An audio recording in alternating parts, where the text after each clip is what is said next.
부채 문제 때문에 참 큰 문제입니다만은 이 부채를 여러분들 오늘 한번 보시죠. 미국이 참 부채가 많습니다.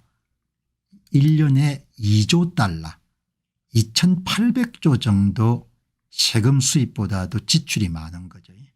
지금 36조 9천억 달러입니다. 36조 9천억 달러. 뭐 몇 경 정도가 되는 거죠. 빚이 아주 빠르게 늘어났습니다.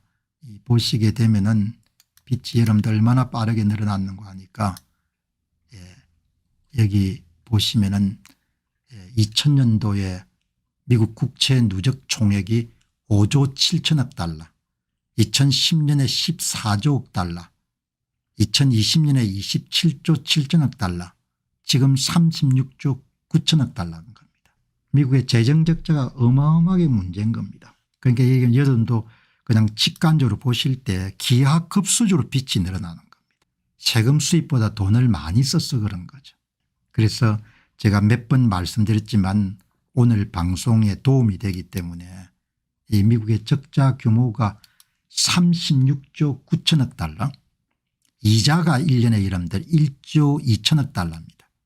그러니까 미국이 여러분들 부채에 대한 이자가 1644조 원이 여러분들 예산에 지출이 되는 겁니다. 그 예산이 25%를 차지합니다. 1년에 적자가 2조 달러 6개월마다 1조 달러씩 늘어나는 거죠. 어마어마한 겁니다. 그래서 여러분 오늘 여러분과 함께 보려고 하는 것은 오늘 마침 미국의 월스트리트저널이 뭘 다뤘는가 하니까 미국 정부가 빚을 어떻게 여러분들 지금 연장해 가고 있는가. How the U.S. government borrow to fund its massive budget shortfall이니까 미국의 재정 적자를 여러분들 메우기 위해 가지고 미국 정부가 돈을 어떻게 빌리냐 돈을 빌리는 방식을 여러분들 오늘 기사화한 겁니다. 그래서 오늘 여러분들의 좀 시야도 좀 확장하고 경제 지식도 좀 확장하는 그런 의미에서 미국 사람들이 돈을 빌리는 방식을 빚을 좀 끌어가는 거죠. 빚을 끌어가는 방법을 오늘 한번 정리할 필요가 있겠다. 여러분 이번에 일론 머스크가 대통령을 여러분 들이받은 것도 여러분 이거지 않습니까? 그죠? 미국 공화당의 하원 의원들이 노력해 가지고 그 절약하기 힘든 고정비 성격의 지출을 10년 동안 1조 3천억 달러를 줄였는데 이번에 대규모 감세를 여러분들 담은 법을 통과시켰기 때문에 3조 4천억 정도의 세금 수입이 줄어드는 거죠. 향후 10년 동안 5조 정도의 부채가 늘어나는 겁니다. 재정 적자가 늘어나는 건데 거기에 이런 반기를 든 거지 않습니까? 그 대통령 생각은 액면 그대로 보면은 감세가 3조 4천억이지만 세금을 깎아주면 소비가 활성화되고 투자가 활성화돼 가지고 3조 4천억 정도를 넘었을 수 있다. 그만큼 세금 수입이 늘어날 거니까 그렇게 여러분 이야기를 하는 거죠. 그러니까 결국 다 돈이 연결된 겁니다. 돈이. 그래서 여러분들 오늘 한번 여기 보시다시피 미국 정부가 이제 우리나라로 하면은 이제 기획재정부죠.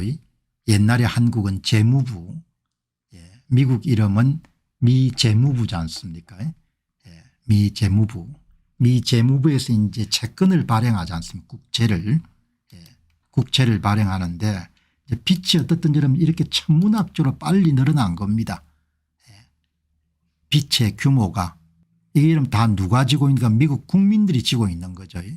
By the public 미국 국민들이 이렇게 빚을 지고 있는 겁니다. 빚 증가 속도가 여러분들 장난이 아닌 겁니다.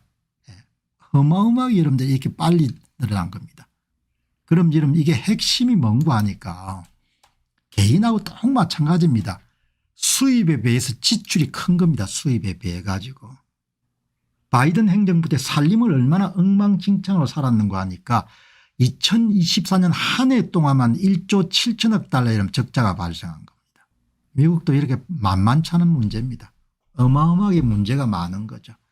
1년에 1조 7천억 달러 재정적자가 발생한 겁니다.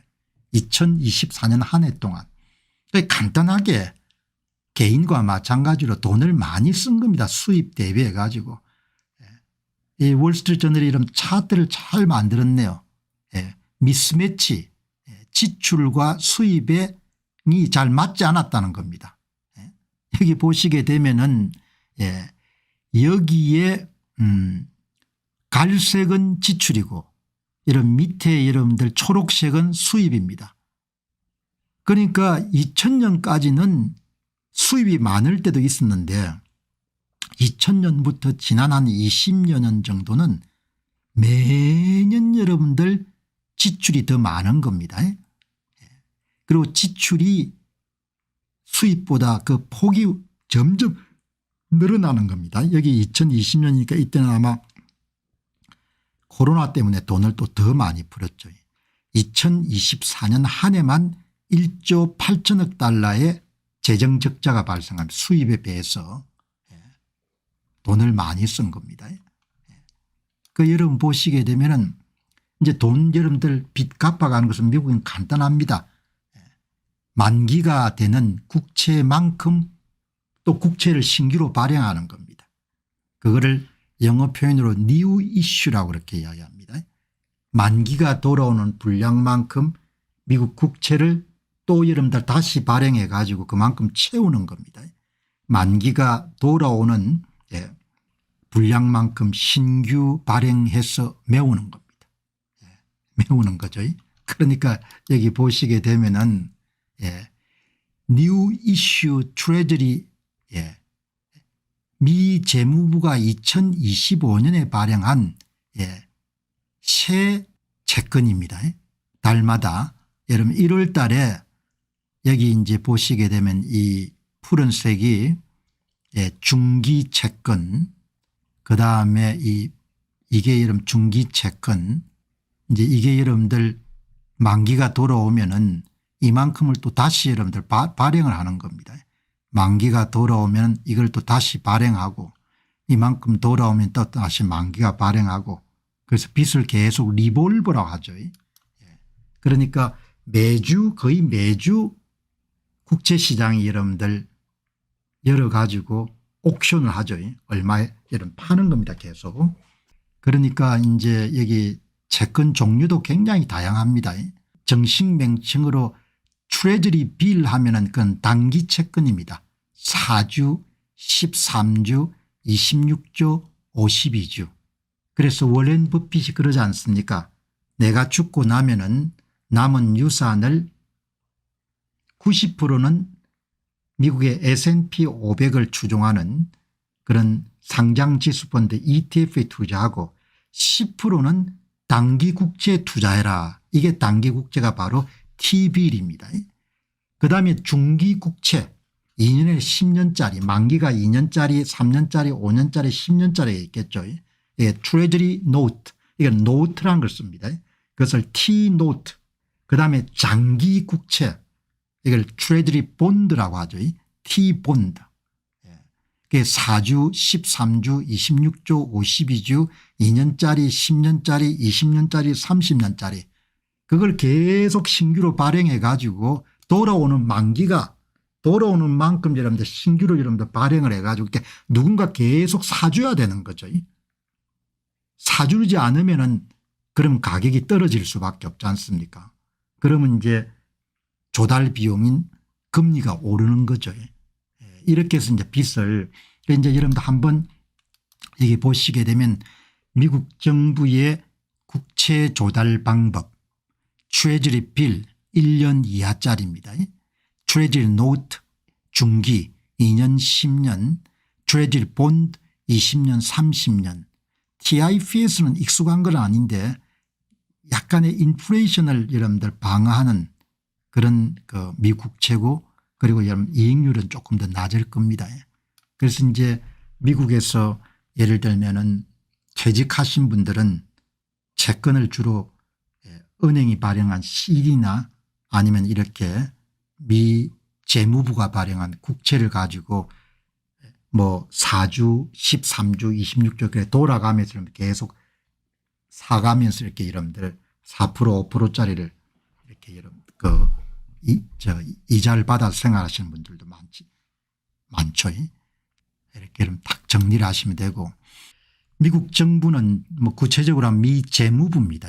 미 재무부는 국채라는 정권을 발행하여 차입의 대부분을 그렇게 메워가고 있고, 투자자는 정부로부터 직접 매수하거나 또 중고 채권이 돌아다니는 2차 시장에서 매입하거나 매도할 수 있는 그런 구조로 돼가는 거죠. 미국 정부는 매달 수조 달러의 국채를 경매에 붙여서 옥션 자금을 조달하는 동시에 만기가 도래하는 수조 달러의 부채를 갚습니다. 부채는 만기에 따라서 이렇게 이런 단기 국채, 중기 국채, 장기 국채로 나눠집니다. 5월 말 현재 미 재무부가 발행한 국채는 총 29조 달러고, 이것은 미국 경제 생산량의 95%고 8년 전보다 약 2배에 달하고, 정부는 막대한 양의 청구서를 지속적으로 발행하고 상환하고 있습니다. 누군가 계속 사줘야 되는 거죠. 그런데 이제 대부분의 뭐 일본이나 중국이나 독일처럼 미국 시장에서 무역 수지 흑자를 남기는 많은 나라들이 미 국채를 구매하는 거가 비중이 점점 낮아지는 거죠. 그렇게 보시면 좋을 것 같고, 어떻든 간에 이게 보시게 되면은 이제 그 비중을 여러분 한번 보시게 되면은 이게 단기가 여러분들 이렇게 돼 있고, 그 다음에 중기 2년에 10년짜리, 그 다음에 20년에 30년 장기, 그 다음에 이제 인플레 방어 국채, 이렇게 해서 주애들이 구성도가 이렇게 돼 있으면 좋겠습니다. 여러분 이거는 참 중요합니다. 왜냐하면은 이 30년, 이게 대개 이제 미국 사람들이 주택을 구입할 때 30년 고정금리로 여러분들 대개 집을 구입하지 않습니까? 20% 정도 먼저 100만 불짜리 집이면 20만 달러 정도 여러분들 처음에 지불하고, 그다음에 80만 불 정도는 이제 30년 고정금리로 이제 대출을 해가지고 갚아 나가는 거죠. 그 나중에 이제 퇴직하게 되면은 집 한 채 남고, 그다음에 이제 뭐 연금들이 남고 그렇게 되겠죠. 그 가장 기준금리가 바로 미국채 30년 금리인 거죠. 국채 수익률은 모기지 금리나 기준금리가 되는 거죠. 국채 수익률은 가장 안전한 차입자로 간주하기 때문에 경제 전반의 차입 비중에 대한 기준선, 특히 10년 만기 국채 수익률은 이제 여러분들 이게 이제 올라가게 되면은 미 국채 금리 수익률이 올라가게 되면은, 그러면은 미국 사람들이 여러분들 집을 사기가 어렵지 않습니까? 집을 사면은 평생 동안 굉장히 높은 금리를 치러야 되니까. 지금 여러분 보시게 되면은 이게 이제 10년물 미국채 금리거든요, 이게. 그럼 여러분 이때는 2%짜리로 여러분들 30년을 갚아 나가면 되는데, 지금은 뭐 4% 넘지 않습니까? 4% 넘으면 4%에다가 한 1, 2% 정도 더 하게 되면은 6, 7% 정도 금리로 여러분들 주택담보대출을 받아야 되는 거. 굉장히 부담이 되는 거죠. 미 국채 금리가 낮으면 낮을수록 좋은데, 낮으면 낮을수록 좋으려면은 국채 가격이 올라가야 되지 않습니까? 국채 가격이 올라간다는 이야기는 수요가 많아야 올라갈 거 아닙니까? 국채 가격이. 그죠? 수요가 많아야. 수요가 없으면 이런 국채 가격이 내려갈 거고, 국채 가격하고 금리는 이런 반대 방향으로 움직일 때에 국채 가격이 내려가게 되면 금리가 올라가는 거죠. 제가 여러 번 말씀드린 것처럼 트럼프 대통령이 취임하고 난 후에 가장 관심을 가지는 지표가 미국채 금리라고 하는 거 아닙니까? 미국채 금리에 대해서 엄청나게 이런 관심을 가질 수밖에 없다는 거죠. 그러니까 뭐 우리는 생각하기 편하게 기축통화국가니까 뭐 크게 문제가 있겠냐 그렇게 생각하지만, 이 사람들도 엄청나게 고민이 많은 겁니다.